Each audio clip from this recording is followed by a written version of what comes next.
Audio Jungle.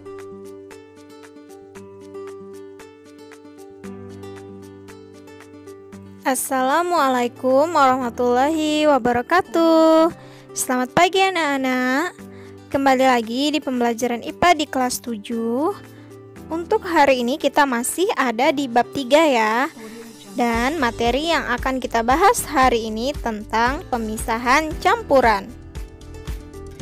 Adapun tujuan pembelajaran kita hari ini, melalui kegiatan literasi, peserta didik diharapkan dapat menjelaskan metode pemisahan campuran, filtrasi atau penyaringan, sentrifugasi, sublimasi, kromatografi, dan destilasi dengan benar. Nah, sebelum mulai materi, Ibu akan memperlihatkan gambar berikut ini. Coba kalian perhatikan ya. Pernah nggak di lingkungan sekitar kalian atau di mana gitu ketika kalian jalan, kalian lihat alat seperti ini? Pernah ya? Nah, kalau kalian perhatikan, ini kan biasanya ada pada orang yang menjual air isi ulang yang di galon-galon gitu. Nah, kira-kira nih hubungannya sama pembelajaran kita hari ini apa sih? Alat ini menggunakan prinsip pemisahan campuran yang mana? Untuk mengetahuinya, mari kita pelajari materi kita hari ini tentang pemisahan campuran. Pemisahan campuran yang pertama ada yang namanya filtrasi atau penyaringan. Penyaringan ini adalah metode pemisahan campuran yang digunakan untuk memisahkan cairan dan padatan yang tidak larut berdasarkan pada perbedaan ukuran partikel zat-zat yang bercampur.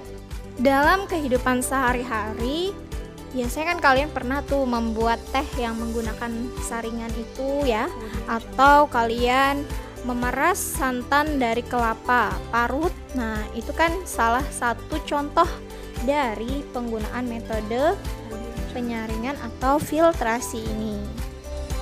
Selanjutnya, pemisahan campuran yang kedua adalah sentrifugasi. Adalah metode yang berdasarkan adanya gaya sentrifugal yang diberikan pada partikel-partikel yang melayang, sehingga partikel tersebut dapat dipaksa untuk bergerak ke dasar bejana dan mengendap, sehingga terjadi pemisahan antara partikel yang padat dan pelarutnya. Nah, metode sentrifugasi ini dilakukan sebagai pengganti dari filtrasi jika partikel padatan yang terdapat dalam campuran memiliki ukuran yang sangat halus dan jumlah campurannya lebih sedikit. Berikut ini adalah salah satu contoh dari penggunaan metode sentrifugasi, di mana digunakan untuk memisahkan sel-sel darah merah dan sel-sel darah putih dari plasma darah. Nah, yang menjadi padatan adalah sel-sel darah merah dan sel-sel darah putih. Nah, padatan ini akan mengumpul di dasar tabung reaksi. Sedangkan plasma darah berupa cairan akan berada di bagian atas. Coba kalian lihat tabung reaksi di gambar ya. Terlihat bahwa sel darah merah dan darah putih ada di bagian bawahnya. Kemudian plasma darah ada di bagian atas. Pemisahan campuran yang berikutnya adalah sublimasi. Prinsip kerja metode pemisahan campuran dengan cara sublimasi didasarkan pada campuran zat yang memiliki satu zat yang dapat menyublim atau perubahan wujud dari padat ke gas, sedangkan zat yang lainnya itu tidak dapat menyublim. Contohnya, campuran iodin dengan garam itu dapat dipisahkan dengan cara sublimasi. Atau silahkan kalian perhatikan pada gambar ya. Pada gambar ada rangkaian percobaan proses pemisahan campuran dengan cara sublimasi. Yang dipisahkan adalah campuran kapur barus dan pasir. Tadi Ibu katakan salah satu zatnya bisa mengalami sublimasi atau berubah menyublim dari padat ke gas. Kita lihat kapur barus itu kan bisa berubah dari padat menjadi gas. Nah, dipisahkan dengan pasir.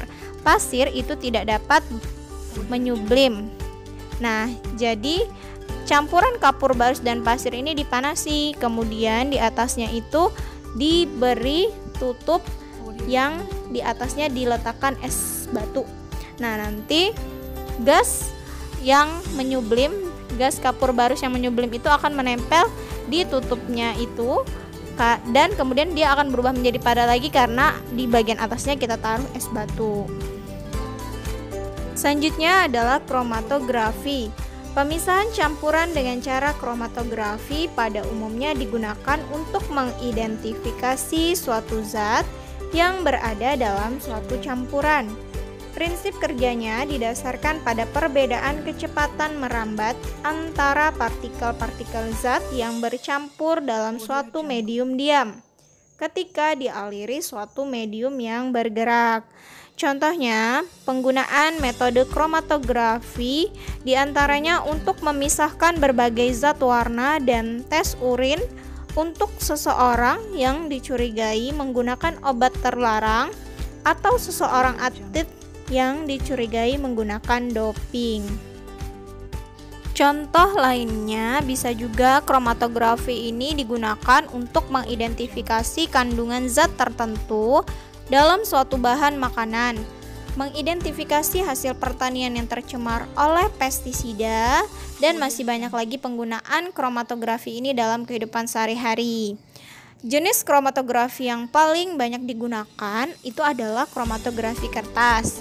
Jenis kromatografi yang lain ada kromatografi lapis tipis dan ada juga kromatografi gas. Pemisahan campuran selanjutnya adalah distilasi atau penyulingan. Pemisahan campuran dengan distilasi ini digunakan untuk memisahkan suatu zat cair dari campurannya. Prinsip kerjanya didasarkan pada perbedaan titik didih dari zat cair yang bercampur, sehingga saat menguap setiap zat akan terpisah. Nah, contohnya kalian lihat pada gambar, ini adalah rangkaian pemisahan campuran dengan cara distilasi. Kalian lihat pada gambar. Pada percobaan ini kita akan menggunakan campuran alkohol dan air yang dimasukkan ke dalam labu Erlenmeyer. Kemudian di bagian atas labu akan ditutupi sumbat gabus dan dipasang termometer. Kemudian kita pasang juga pipa penghubung yang akan kita hubungkan dengan pendingin atau kondensor. Kemudian air akan dialirkan ke dalam pendingin atau kondensor secara terus-menerus. Kemudian labu Erlenmeyer akan kita panaskan sampai temperaturnya sekitar 78 derajat Celcius. Nah, nanti akan ada cairan yang menetes dari pendingin dengan tabung reaksi. Nah, itu adalah salah satu proses bagaimana distilasi itu terjadi. Proses sederhananya ya. Jadi tadi yang kita pisahkan adalah alkohol dan air. Alkohol itu memiliki titik didih sekitar 78 derajat. Jadi ketika 78 derajat alkohol itu sudah mendidih, otomatis alkohol uapnya akan naik dan berpindah ke dalam kondensor atau pendingin sehingga dia nanti akan berpindah ke wadah penampungan. Dalam dunia industri, prinsip ini digunakan pada penyulingan minyak bumi. Nah, di dalam minyak bumi ini terdiri atas berbagai macam komponen minyak bumi yang berbeda titik didihnya. Jadi dia dipisahkan dengan cara penyulingan atau distilasi. Nah, itu tadi materi kita hari ini tentang pemisahan campuran. Kalian sudah belajar filtrasi, sublimasi, kromatografi, distilasi, dan sentrifugasi. Nah, ada kan yang gambar di depan tadi yang Ibu kasih lihat, yang isi ulang air galon? Sudah tahu ya kira-kira itu menggunakan pemisahan campuran apa? Nah, untuk mengujinya, untuk hari ini Ibu tidak akan memberikan tugas. Jadi, tugasnya akan Ibu berikan bersamaan dengan tugas perubahan fisika dan perubahan kimia. Jadi, di pertemuan berikutnya akan ada materi tentang perubahan fisika dan kimia serta LKPD untuk kalian. Sampai di sini dulu pertemuan kita untuk hari ini. Jangan lupa yang sudah nonton, subscribe, like, komen, dan share di video ini ya. Terima kasih. Assalamualaikum warahmatullahi wabarakatuh.